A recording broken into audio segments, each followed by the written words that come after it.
Hello, sippers. I'm Demetrius. I'm Renee. And I'm Martia. And this is Sipping on Wine, a true crime podcast. Whoop, whoop. Hey, ladies, we're What's back. going on? Right. Season 3 on deck. To a new season. Right. I'm excited. Numero tres. Mm-hmm. All right, ladies. So how are both of y'all doing? Like, did you enjoy your time off and away from the microphones? I absolutely did. Thank you for asking. Yeah. I did too. I have to admit that. Not thinking about people who murdered people and thinking about the next case, right. Just to get that out your mind just for a little bit. It helped. It was good. Yeah. To kind of like regroup, refresh. Because putting all this stuff in your mind, in your brain, and thinking about it and writing it up and all that, it's kind of heavy sometimes. It can be, and all the research you put into it. So yeah. So I did miss our weekly podcast, but that break was well deserved and needed. But we're back now. So that's right, sippers. Before we start, if you are new to our podcast, welcome. I've noticed, we've got a few new onlookers and listeners. Yes. Hey, y'all. Hey, newbies. That's so great. Welcome, guys. And if you are already a part of our sipping family, just welcome back. Although we are a true crime podcast, we also discuss many other topics that might interest you. So please make sure to keep listening after our case discussion, because we have a few other segments you don't want to miss out on. We're going to move into what we call our drink of the week. And this one is called Zombie Cocktail. And as always, we will list the ingredients on our social media.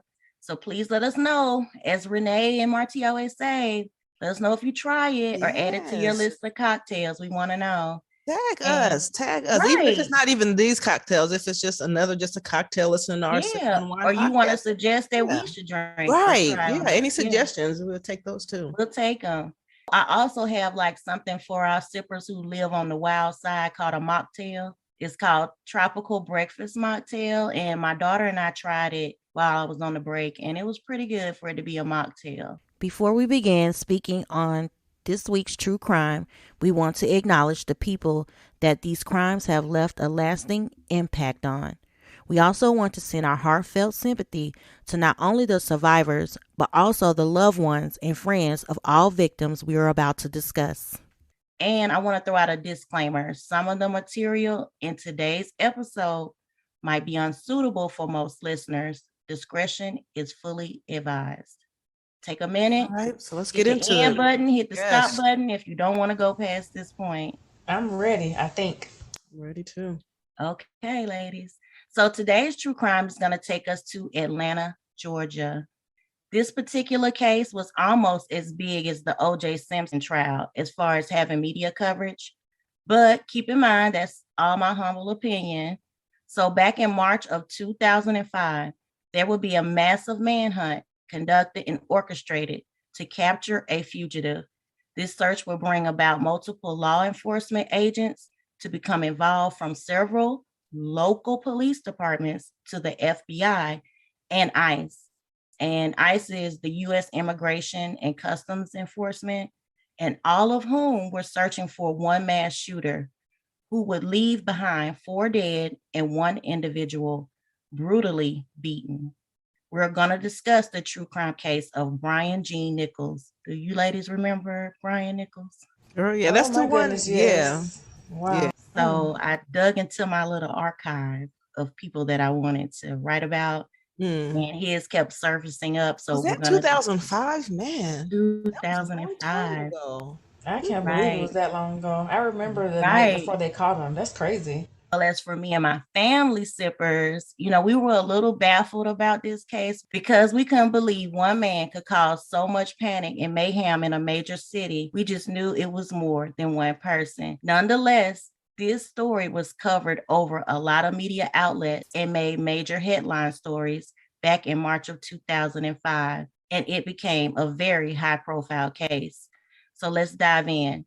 Brian Nichols was born on December 10th, 1971, as Brian Gene Nichols to both Gene and Clarissa Nichols in Baltimore, Maryland. Nichols has one brother named Mark Nichols, who is 4 years older. Growing up as a middle-class family, both Gene and Clarissa made sure their family had material advantages.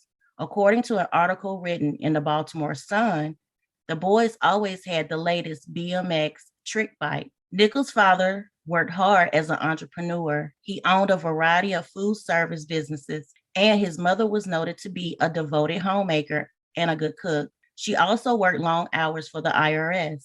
I found out that as a kid, Brian had always had a love for sport. At 11 years old, he started learning martial arts, which was his favorite. He was also taught by his mother how to play the piano by ear. At 16, he was into weightlifting and stood at 6'1", weighing 210 pounds. And Brian was known to use his weight to manipulate and intimidate friends. In 1987, Brian Nichols would go on to attend a new school called Cardinal Gibbons High School in Baltimore, Maryland.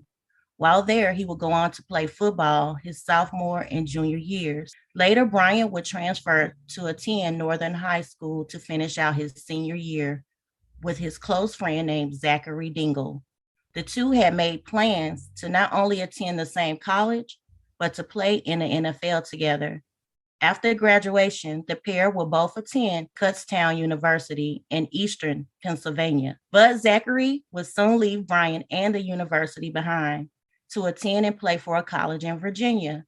Brian would stay at Kutztown and attend for only 3 semesters from 1989 to 1990 to play college football as a linebacker.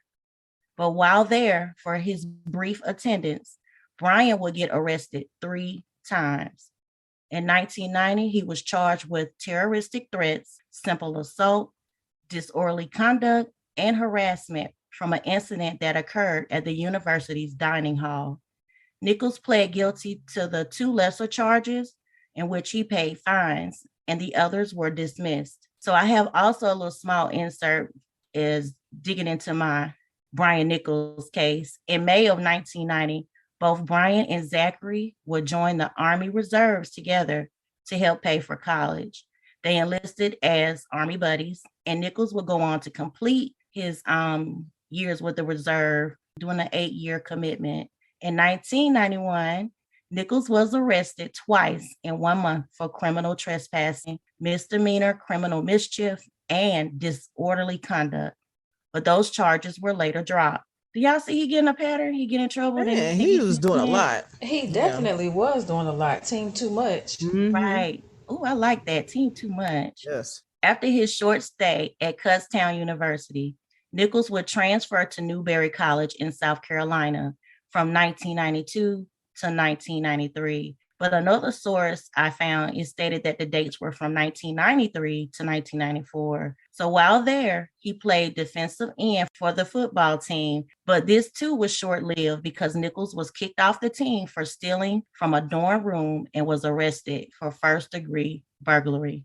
Hey, he just can't stay clean for nothing. Right. So Brian never graduated from Newberry College. He dropped out, moving from South Carolina to Florida and later to Georgia in 1995. While living in Georgia, Nichols stayed in trouble with the law. From 1996 to 1999, Brian was on probation in Cobb County, Georgia, for a felony drug possession charge. I also learned that in the early 1990s, Nichols had fathered a child by a college girlfriend. Her name is Stephanie L.J. She sued Nichols for $13,000, which was the amount owed in back child support, but he deliberately avoided the child and neglected paying child support. But authorities weren't able to locate Brian, and the case was dismissed in 2002.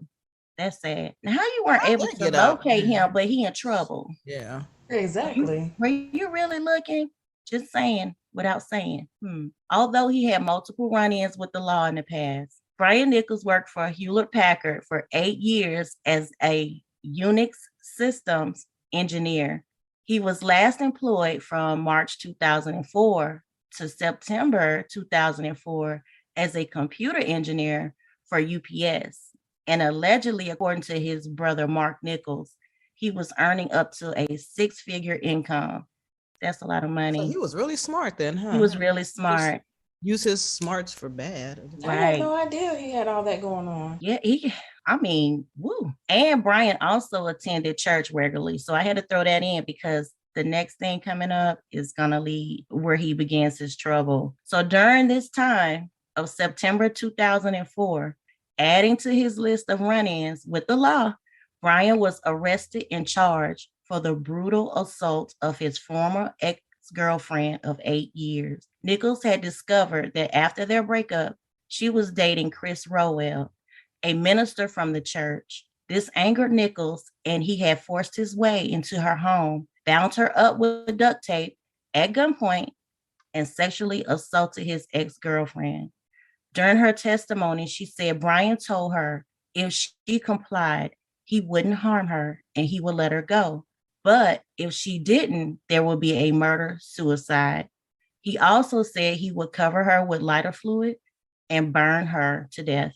Nichols was charged. Oh my goodness, that's terrible. He was very aggressive, ladies. Nichols was charged with rape, aggravated assault with intent to rape, aggravated sodomy, burglary, false imprisonment, and possession of a firearm during commission of a crime. His case would soon go to trial, and the verdict came back as a mistrial by a hung jury. But right after the hearing, Brian learned he would be tried again in court. Nichols made sure he told the people in the courthouse that day, quote, "I'm not going to go lying down," end quote. During this time, it was noted that Brian Nichols' friend had warned the DA's office he might try to escape. One friend. Oh, I didn't know that. So they let people know beforehand what he was thinking of doing. So check this out. It get a little, So one friend even told the prosecutors that Nichols had planned to escape. He asked for him to leave a credit card in the pocket of the suit jacket he would wear to court. And I also discovered that his own mother had emailed the Fulton County Sheriff's Office to tell them she believed her son may try to take an officer's weapon. Wow. So you got all of these. I didn't even know none of that. Right. All of these people especially are from your warning. Mama, when your mama does it too. The DA's office is notified. The prosecutors are notified. The mother has now emailed the Fulton County Sheriff's Office about her son, trying to take an officer's weapon. It's a lot of red flags and nobody was listening, right? I can't believe all that. Like, these are facts that I've never heard about this case until now. I had to dig deep because it's not really much out there. So I was digging deep, y'all. The retrial was set to begin the next week, and the tension heightened even further. As deputies were escorting Nichols from the courthouse to his jail cell, they noticed something in his shoes. There were 2 sharp shanks, a common jailhouse weapon, which were fashioned out of metal that came possibly from door hinges. Nichols was so cocky that during his retrial, he taunted both Assistant District Attorney Gail Abramson and Assistant District Attorney Ash Joshi by saying, quote, "You're doing a much better job this time." He was fully aware that this time he could possibly be convicted and face life in prison. Brian Nichols' words and actions prompted Judge Barnes to have a meeting with counsel, and he asked for extra security during Nichols' scheduled testimony. Since the prosecution in the rape case had planned to call their last witness that day, and the jury deliberations were set to take place. So the judge is noting, hold on, let me take his words, kind of seriously. Let me add more security. So on the morning of March 11, 2005, after being bused to the courthouse, Nichols would be escorted from a basement detention area to a holding cell by 51-year-old Sheriff's Deputy Cynthia Hall. Cynthia stood at 5'1" compared to Nichols, whose build towered over hers at 6'1". Prior to preparing to greet the inmate, Hall was urged 3 times to get another deputy to help her escort Nichols into the holding cell. But Hall brushed it off and told the other deputy, and I quote, "No, I got him," end quote. She appeared to have, right. I didn't know that. Why would they put somebody that small? I know. Especially they had all these warnings beforehand. I mean, exactly. Yes, he had the shanks in his shoes. Wow. People are letting the prosecutors know, and check this out, y'all. She appeared to have trusted Brian because she chatted with the inmate in a matter of friends. They talked about their children, the case, what happened in court. She didn't even require that he wore his leg shackles that are customary to be worn. So he was just basically, yeah. Wow. And remember, like at 16, he weighed 210. So how much do you weigh now at this point as a grown man? So at 6'1". So I know no one can ever predict an event, but I don't care how much I think or feel, I can trust the inmate working in that type of environment. Okay? But especially that you had I'm all these request warnings some backup. especially coming from his mother. You know, like it seemed like you would do a little bit extra, especially like the leg restraints and whatever, all that. Yeah, because they said that's customary to have them in the leg shackles, but she said no, she didn't need them. She didn't need help. She got them, because she trusted him, I guess, to, I don't know. That's a lot of That's trust way too much trust. Exactly. Yeah, I just think that's too much. Deputy Hall escorted Nichols to the holding area so he could change from his jail suit to civilian clothes. As she removed one handcuff and turned him around to remove the other cuff, Brian brutally attacked the deputy, hitting her so hard in the face that her feet were lifted off the floor. Deputy Hall's injuries were so severe that she sustained significant brain injury, facial fractures, and a large laceration to her forehead.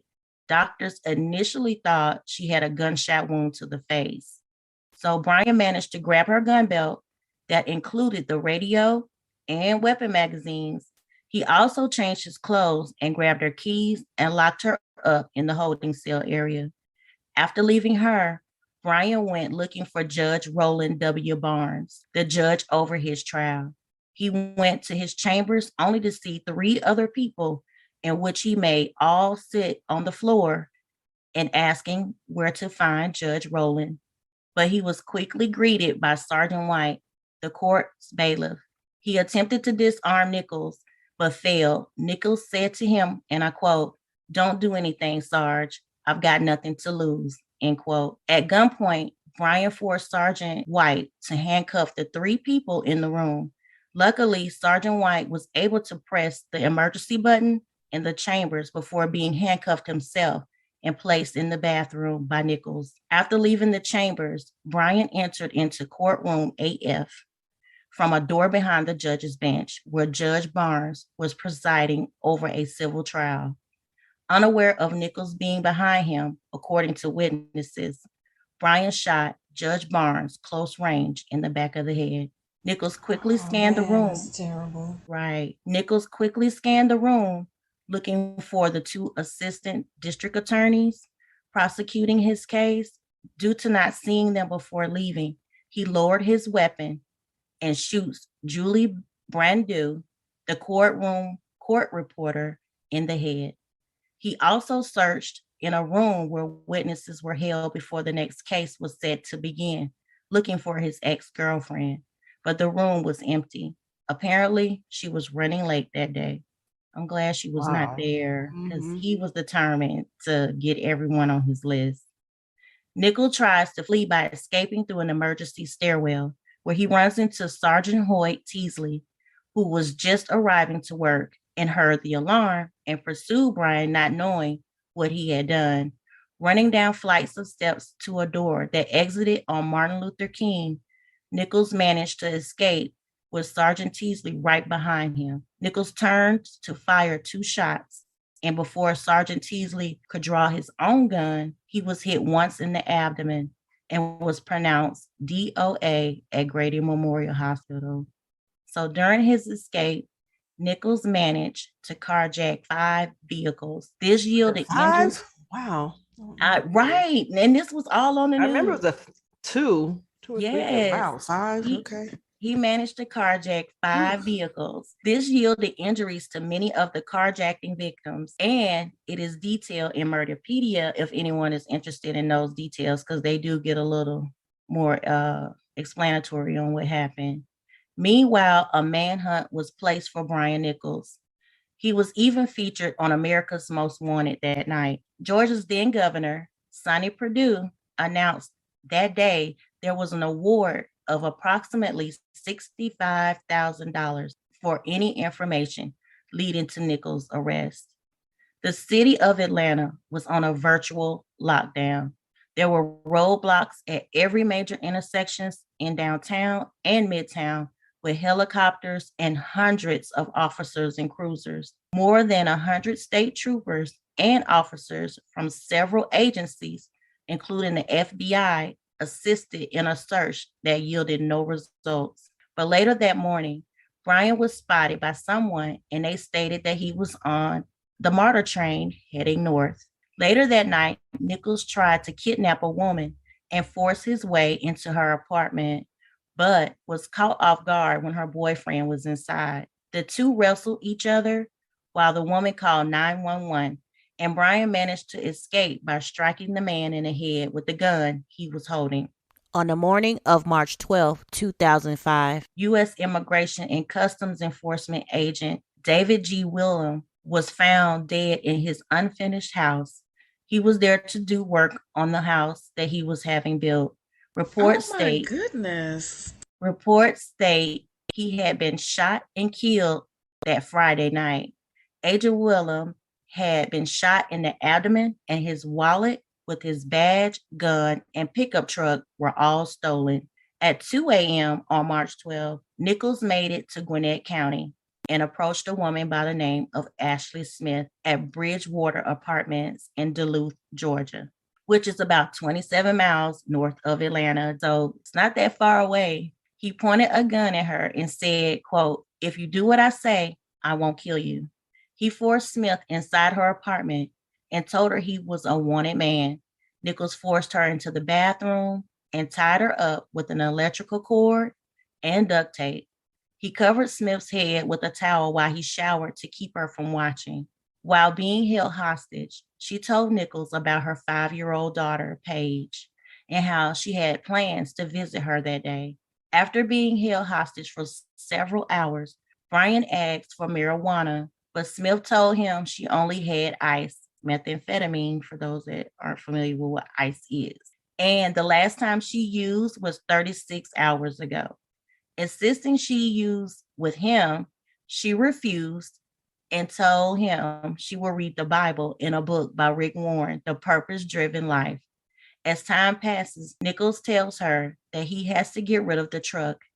Ashley agrees to his plan and follows him to dump the truck, and the pair return to her apartment. Pleading with him to leave to visit her daughter, he agrees, and when she leaves, a 911 call will be placed at 9:50 a.m. Police initially thought the two knew each other, but would later learn she was an innocent victim of circumstance. Once the authorities arrived, Brian Nichols walked out of the apartment waving a white towel and surrendered peacefully just 26 hours after it all began to the SWAT team. This man was on the run for 26 hours. I remember about that lady, and I was just like, I think they knew each other. They just didn't. Yeah, I think that's a lot exactly of people, how I felt. Yeah, a lot of people had assumed they knew each other, but when I read that, I was like, oh, they really didn't. But still, I mean, I still side-eyeing it. But me too, Renee. I agree with you. I was waiting to say it, but I have always thought that. Yep. So they did research behind and they found that they really didn't know each other. So that was crazy because all this time I really did feel like how you both felt.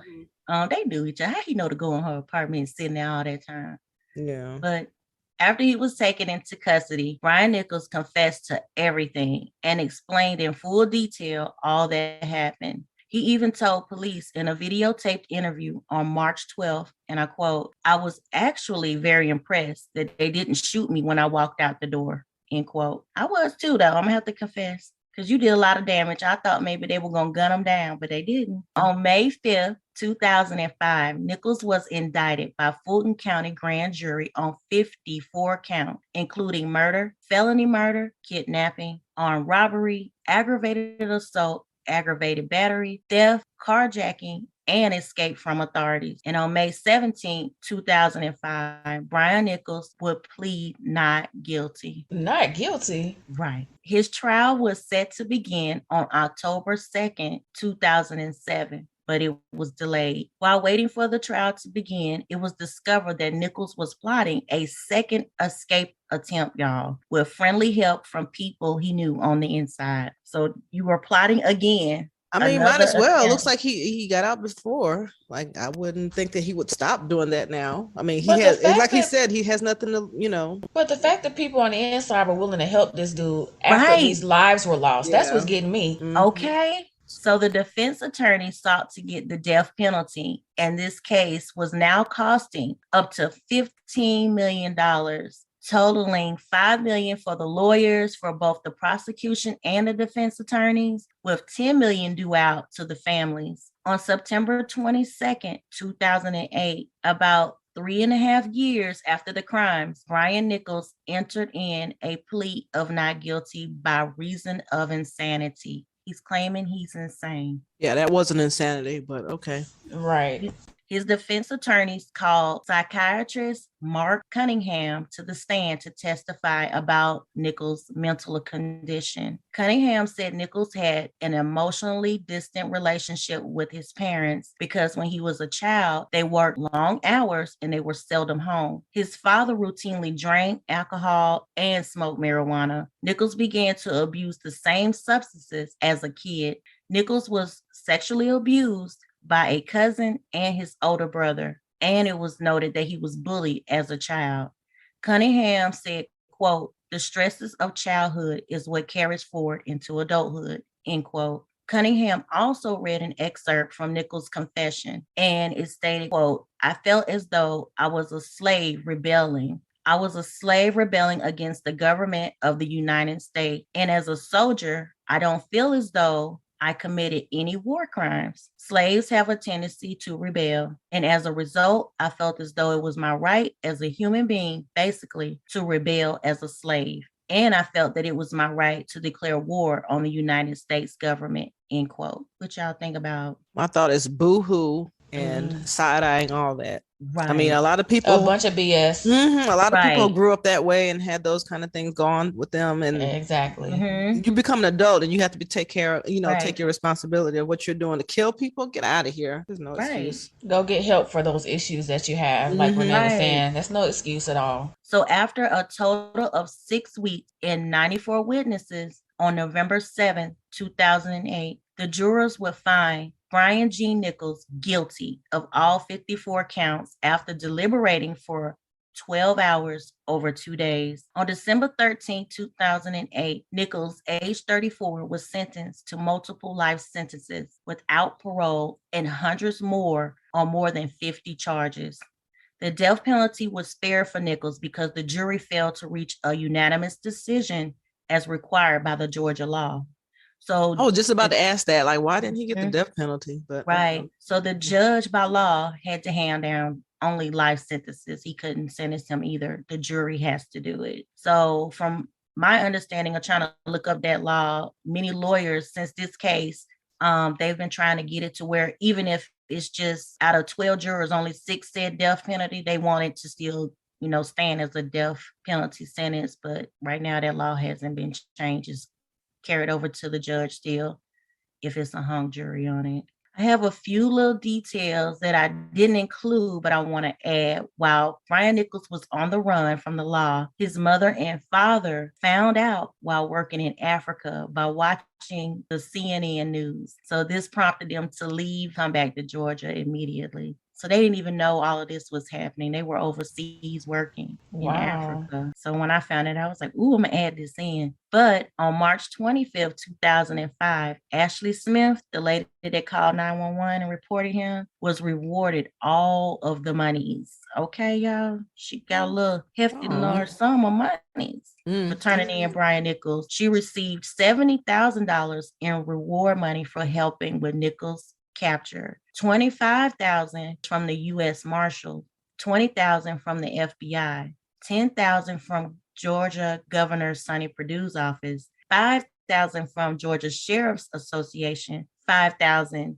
from the Georgia Fraternal Office of Police, and another $5,000 from the city of Atlanta. And she had previously received $2,500 from the Georgia Association of Chiefs of Police. Sippers, I don't know if anybody knows this about Ashley Smith. She also wrote a book, and it's called Unlikely Angel, The Untold Story of the Atlanta Hostage Hero. Oh, I didn't even I see remember that. that she wrote a book, but I never heard anything else about it though. Yeah, Unlikely Angel. I'm trying to think. Yeah, Unlikely Angel, the So I'm saying untold she's. story.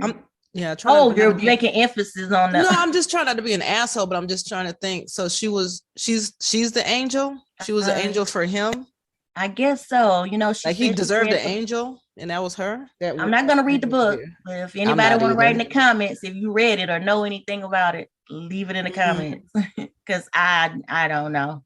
I see where you're going, but I mean, I might have been the angel for stopping him from doing other things to other people. So I could see that. Yeah. I know that's a good concept. That could be that. I mean, I just want to know what that meant. Hopefully she's not saying his angel, but well, good for her then, you know. Right. And there's also a movie. I don't know if y'all have seen it. I've seen it years ago. It's called Captive. It's based on her hostage experience with Brian. Is it in the movies or was it like I think for it TV? Was straight to TV. Okay. I don't remember it being in the movies. So yeah, it's called Captive. If anybody want to, follow up from this story and watch what happened with her from her experience only. All of the sources used for this case are available online, and this is only shared for research and educational purposes only. But everybody go back, watch the movie, go back, listen to this episode. If you think I missed anything out, add it in the comments. But that was a lot.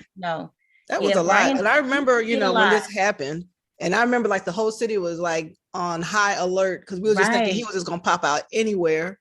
Because he was like all over the place, killing people and stuff. He was. It was very scary during that time because you was like, well, where is he? Yeah. How did you make it all the way from Atlanta to Duluth though?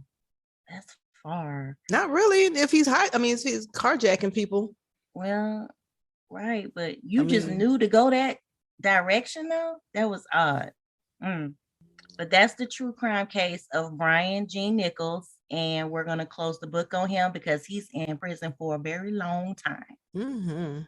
He's not getting out. There's no ever. Well, nothing. Unless he escapes again, but right. No possibility of parole. The judge said, Thank goodness. So, but that concludes our case. So y'all ready to close the book on Brian Nichols, ladies? Yes, please. All right. Ooh, all that he did. Martia, can we discuss our connection to it or no? In the episode or no? I want to. I don't mind because I think I've told the story on Sipping on Wine. Okay, so you tell the story, Martia, or do you want to? This story basically is the reason why I remember this case, but almost like to the day. It's almost like it was yesterday. So we were out. Renee and I were out, and I'm not sure if we were with other people or whatever. Yeah, with my friend Pam too. Oh, okay, remember? That's crazy. Okay, yeah. So we're out. Hey Pam, if you listening, hey girl. Hey girl, hey girl. So we were out at this little popular sports bar back in the day, and I don't know, can we name it? It's called Barnacle. Yeah, Barnacles in Duluth. The one in Duluth. So, long story short, I ended up throwing a glass and a drink at the bartender that night. And then when she was acting like she was getting ready to come across the bar, and I'm acting like I was getting ready to come across the bar, the police came and grabbed me and took me out or whatever. So basically I got arrested that night. So, I'm talking trash to the officer like, dang, don't y'all need to be looking for Brian Nichols? Like, I ain't even do nothing. We didn't even go to blows or anything like that. Yes. So I'm like, and the officer, he was like, getting smart with me. Like, oh, I don't remember how he knew I was a mom, but he was like, you're out here acting like this. What would your kids think? And he was like, and if Brian Nichols was in our area, we would definitely know it. He's not out here. But they didn't charge me with anything, and they went ahead and let me go or whatever. Okay. But the next morning, before the next morning, because we were so angry with this bartender, our silly butts was sitting in the car after Barnacle's closed, waiting for her to come out. So I forgot about that part. Remember, in the parking lot. Nobody there but the workers' cars and stuff, and Brian Nichols could have been right around the corner. I forgot about that. Right, because he was straight there carjacking. We was like, no, we about to get her. We are about to get her. Right, because the thing is, to just kind of go into a little bit more about why I did that, she was serving us drinks, and she only gave us one round, and she refused to come back to us at the bar. So she was like, and so when I asked her, I was like, hey, do you have a problem? Like, you haven't been back down here to our end of the bar? And she was like, because y'all don't tip. She said something like that. And I said, well, for one, I have a tab. Like, I'm not tipping until my tab is over with. And I said, and we're all three here together, but we don't have the same tab. And she was just so snappy with it, you know? And then I just kind of sat there, okay, so little alcohol in my system or whatever. And I just kind of sat there brewing and stewing. And then she ignored us again and walked, went to serve other people. I was so mad. And I hated that because Renee was like, oh my gosh, you want me to call your man or whatever? Like Renee was like, what am I supposed to do if they take my friend to jail tonight? So, but yeah, man, crazy. Y'all was right out there with this man, and we were right down the street. Literally, the apartment complex was across the street. Exactly, it was like across the street from the bar. Oh like my God. Literally. So and then y'all were sitting in the parking lot, like waiting. But the fact that I mentioned, the fact that I got smart with the officer and was like, don't y'all need to be working on something bigger than this? Like, go find Brian Nichols. Oh, if he was over here, we would know. Wow. Dude was sitting right across the street. Like Renee said, less than a mile away from the bar the next morning when they arrested him. He was in that doggone house holding that girl hostage. And here I am trying to fight a bartender. Wow. That was crazy. So yeah, I'll never forget what that. What were the odds of that and then this story coming up? Right. Crazy. That's crazy episode, I tell you. My ladies keep it going. Thank goodness he didn't come out because he was preoccupied with Ashley. So thank you, Ashley girl.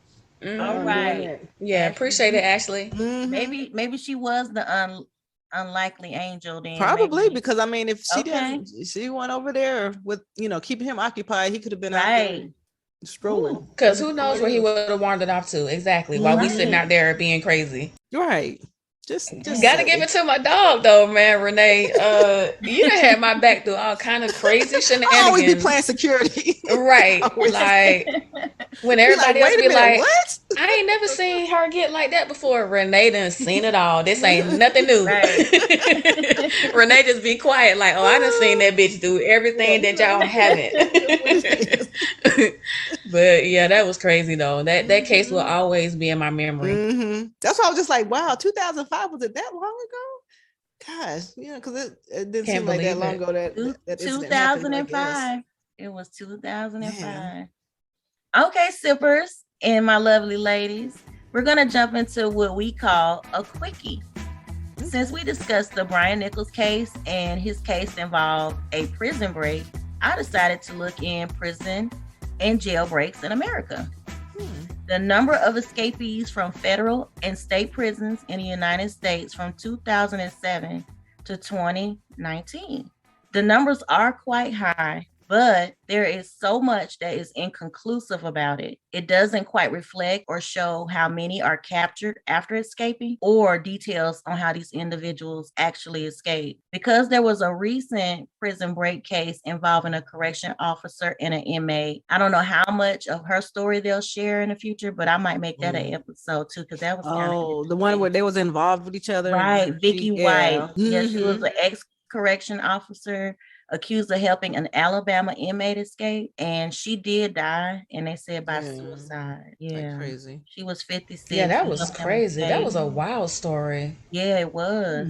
Like you really giving your life up for an inmate, walking him out of there like with ease. Though you walked him out of there through all the security cameras, all the security exits, and they were out for a few days. I want to say like more than a week. Out for a while. Yeah. And the guy ended up getting arrested again, but it was allegedly stated that she committed suicide. So I found some data that shows in the year 2007, there were a total of 3,046 inmates that had escaped combined with the federal and that's a lot.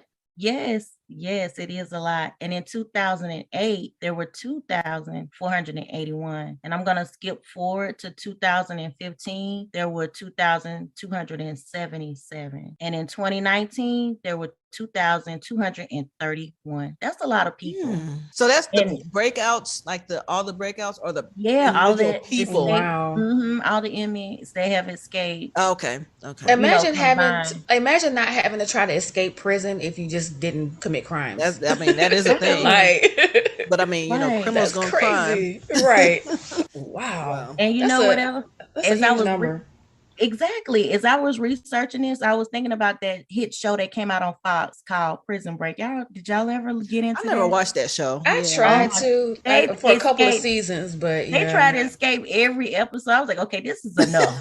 Enough is really? enough. Are you And that was why I couldn't keep watching it, because it was like on and on about the same thing. Yeah, about trying to get out, right? Mm-hmm. But that number, y'all, these numbers are like astounding. That 3,046 inmates that escaped. And it was another high one. I want to say this one happened in 2011. It was 3,185 inmates. And that's a lot of people that's supposed to be in jail or in prison that get out. Like, how many of them were murderers that got out? Maybe the misdemeanor people may have walked out. We don't know, because the data is not really conclusive, about who exactly it was that escaped, the prison cells or walls. I wonder what constitutes an escape. Like, is it because that if they make it out the gate but not that far, then they don't really publish? Because it's like a whole lot. That number, those 2,000. Exactly. From the information I was gathering, it said if they actually make it out, and they have to go out and actually catch them to bring them back. So that's the numbers that they're including. They must be real hush about some people. Well, I guess because that's a lot. It seems like anytime there is a break, there should be like national news. Like it should be. I agree. Yeah. Especially depending on what their crime is. No. Yeah. Right. Because that gets kind of scary at some point. You're like, well, who got out? Who is it? I mean, because if you think about it, you're saying in a year it's like 2,000 and something. So that's like more than a few a day. Right. You know what I'm saying? Oh yeah. If there's these numbers are high. I got it for all the years, all the way up to 2019. In 2018, it was 2,351. 2017, 2,458. And it's like, how many of those did you catch back? Like, did they get caught and you brought them back, or? Right. Wow. And then I wonder two things, like, are there any successful jail escapes that they never picked the person up, right? And then the second thing is, okay, when these people are planning their escape, I'm thinking it's probably not going to be on a whim. Like, you've had to, I don't know, maybe so. But where are you expecting to go when you escape? Are they escaping and thinking, oh, I'm going to go to my mama's house and stay with her for a while? Like, you know what I'm saying? Like, where are you to go and stay and just not get caught again? Now, I did find an article back that was from the Associated Press back from 2015. They said over 130 prison escapes. These people are still on the loose across the U.S., but that data has probably increased since 2015 because we're on 2020. That blows my mind. Like, where are they at? Wow. Yes. Like, I have heard of people changing their identity, like when they commit a crime to not get caught. But I wonder if they're getting out of jail, are they changing their identity to not get caught for that too? That's crazy. I've never even thought about any of this before until now. Because I was like, I'm just curious how many. And then when you see 2,000, how did that? Right. In the U.S., what is going on? Yeah, and so far that was like in back in 2015. They said 130 prison escapes still on the loose. So I don't know how they derive all that information, but they're gone. And then recently, 4 men escaped from a federal prison camp in Virginia, and they have not found them. That's crazy. Where the heck did they go? Yes, and that happened back June 19th. So that's recent. It's 4. And these men got, like, I want to say they had like murder. One had murder charges. And it just went on and on, like drug possessions, but they're gone. Like, how do you lose federal prison? Exactly. Like you say, 4 people? Yes. I just thought they had more top-notch security. You got 4 people that got out. Right. Yeah. Like, do y'all have a passport and y'all have left the country, or y'all going to Mexico? Like, where are you? That's the thing. You can't. They can't get a passport. They wouldn't. You're not supposed to. I know, but it's just, like, I'm just throwing out things. Yeah. Like, how do you, child? I don't know. That's scary. Unless they get with a whole network of, criminals who can create passports and doctors that can change your face and, like a whole or family could be hiding them out. They get back home and family is just like, okay, lay low here, or close friends. Who knows? That is scary though, to know that. This is random and kind of off topic, but when I was talking about identities earlier, I was just wondering, have y'all ever sat and wondered, like, do I know somebody that's in the witness protection program? Like, I'll never know. That has never come across my mind. Really? I have wondered that. Yes. I've always wondered, like, because I guess it would be movies and some of these true crime shows that made me think about this. And I'd be like, dang, I wonder if I know somebody in the witness protection program. But of course, I'll never know if they are, because I've always been curious, like, you leave your whole family behind, That's always been like interesting because I would love to know more about it, but who would be able to come out and say, "Yeah, I'm in the witness protection program"? Nobody. Right.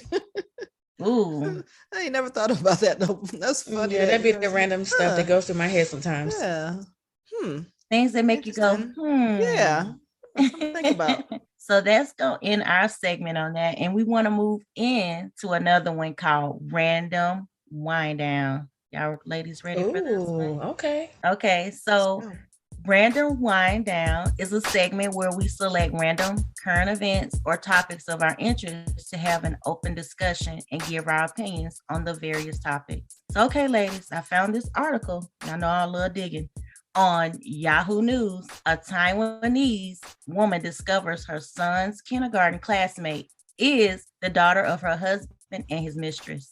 Wait a minute. Wait a minute. Say that again. Wait, huh? A Taiwanese woman discovers her son's kindergarten classmate is the daughter of her husband and his mistress. Oh my goodness. And they sit in the same class. Right. Class. Ooh. And you said Taiwanese. I don't know if they do their schools by neighborhood. Y'all but know I'll be like, since I'm learning my languages, y'all know I'll be all over the globe looking at stuff. But if they separate their school districts like we do over here, that means she's living in their neighborhood, right? Ooh. That's crazy. So oh my goodness, that's crazy. Check this out. After reportedly encountering a little girl at her son's preschool who was bearing the same resemblance of her husband, a Taiwanese woman discovered the girl to be the daughter of her husband. So it just came from her looking at. Yes, I wouldn't have put that together. I would have been like, "Oh, you look like my husband. Let me go do some digging." Okay, like, so he must got some distinct features that carry down. Wow. So I'm gonna lead to that. So while taking her son to school, the woman ran into the mistress and the little girl and immediately recognized an uncanny resemblance between her husband and the little girl. She later realized that the little girl was the daughter of her husband and his mistress. So according to her post, and this is, I quote from the wife who wrote the post, after 5 years, she still lives in the same town as me, and she gave birth to a girl. She also is quoted, I asked him if the child was his, and he didn't reply. I asked him if he was still in contact with the mistress secretly, and he even called me crazy while not answering the question. She got so angry with him, y'all, that she was crying, but her husband not only failed to comfort her, but he shoved her to the ground. The woman also revealed that she was 6 months pregnant with her second child and stated in an updated post that she moved out of the house and moved in with her parents. And she said she was going to stay there until she gave birth of their second kid. And she said, I don't care that I'm pregnant for more than 6 months. My heart is suddenly cold, and it turns out that all of this has been a lie. He has been lying to me for 5 years when I think about it. They've been sneaking around all the time, and I'm going to break down. She also stated that her husband stopped by her parents' home to beg for forgiveness. However, she says she's not ready to forgive him and move on yet. But y'all, why do you have a 5-year-old with my 5-year-old? Sitting in the same class. Pregnant at the same time. And she would not have ever known that woman had a kid if she didn't recognize the mistress and then look at the little girl and go, hold up, you look like my husband. That's pretty bold. That is bold. I had to share that since I didn't have a spill the wine. So we had to do a little bit of that's good. And now she got to look at that little girl every time she pick her son up. And then the woman still lives in her town and in same area. Clearly. That's what I was sitting over here shocked about. Like, wow. Right. He's bold. And then you going to beg her back. No, let her be. She left you. Just had to bring that up because I thought it was very interesting. I mean, maybe just on the positive note, the dad just wanted the siblings to know each other. Oh. So at the same too bad you can't see my face. Okay. So maybe he was just like, I just want them to grow up together. So I mean, if they're in the same classes, they're in the same grade, they'll know each other. And he was just trying to make sure that the siblings knew. I'm trying to look for something. But let me add this in. I forgot to mention this also. The husband and the mistress begged for forgiveness from the wife and vowed to cut ties from each other. But the mistress begged too? Mm-hmm. They both, the husband and the mistress, begged her for forgiveness. And they agreed to cut ties. But obviously, you didn't cut your ties. And like, she probably can't move her son. Like, would you leave your child's school because it's a sibling in there that came out of a extramarital affair? Ain't no need in separating them now. Might as well introduce them and we're gonna have play dates together. It's too late. It's too late.